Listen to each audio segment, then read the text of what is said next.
মিজানুর রহমান আজহারী ভাই এই ভিডিওতে কি বলেন সবাই একটু দেখবেন ভিডিওটা, সবাই ভিডিওটা দেখেন। তো যারা বিরোধিতা করে, বিরোধিতা হওয়াটা তো খুব স্বাভাবিক। জি হুজুর, হক কথা বললে, ভালো কথা বললে, মানুষকে ঐক্যবদ্ধ করার চেষ্টা করলে তখন অনেকেরই চক্ষু শূন্য হওয়া বাংলাদেশে এটা খুব বেশি হয়।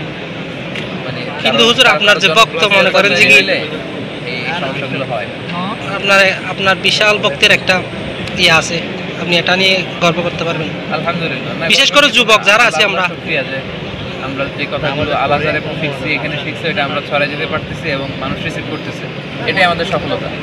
মানুষ ছেলেবেলারা যখন বলে যে হুজুর আপনার ওয়াজ শুনে নামাজ ধরছি, সিগারেট খাইতাম এখন সিগারেট খাই না, আগে এই করতাম এখন ভালো, তো এগুলো আমাদের জন্য অনেক বড় পাওয়া। জি জি যে আপনাদেরকে আমি চিনি না, আমাকে হয়তো ইউটিউবে দেখছেন, আমাদের ব্যক্তিগত হয়তো চিনেন না, তো এই যে ভালোবাসা নিয়ে আসছেন এটা শুধু কোরআনের জন্য।